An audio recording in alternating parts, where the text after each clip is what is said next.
2 Peter chapter number 3 verse Waraka wa pili wa Petro chapter number 3 verse 18. sura ya 3 mstari wa 18. But grow in grace and in the knowledge of our Lord and Savior Jesus Christ. To him be glory both now and forever. Amen. May God bless his word. Amen. Read for me. Anasema, lakini kuweni katika neema na katika kumjua Bwana wetu na Mwokozi Yesu Kristo.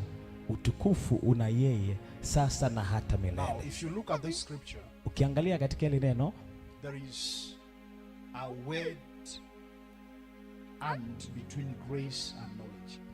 Ukiangalia utakuta kuna neno na kati ya neema na ufahamu na maarifa. These things goes together. Hii inamaanisha kwamba hivi vitu viwili vinaenda pamoja. You can't grow in grace. Hauwezi kukua katika neema if you don't grow in knowledge. Kama haukui katika maarifa. You can't grow in knowledge. Hautakuwa katika maarifa and fail to grow in grace. Na ukashindwa kukua katika neema.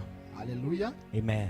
So to grow in grace, kwa hiyo kukua katika neema, someone must also grow in the knowledge of our Lord Jesus Christ. Mtu inabidi pia akue katika maarifa ya kumjua Bwana wetu Yesu Kristo. No way a person will grow in the knowledge of God. Hakuna namna mtu atakuwa katika kumjua Mungu and fail to increase in grace. Na akashindwa kuongezeka kwenye neema. Growing in grace cannot be defined by a single definition.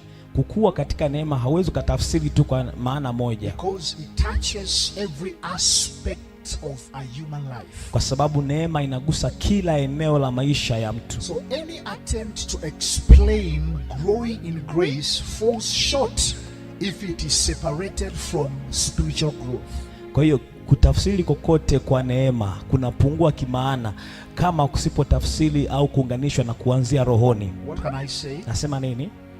Grace is the driving power. Neema ni nguvu inayoendesha within us. Iliyoko ndani yetu. And spiritual maturity is the evidence of the manifestation. Na kukua sasa ni ushahidi wa hiyo nguvu inayokaa ndani yetu. You cannot truly experience the depth of one without the fruit of the other.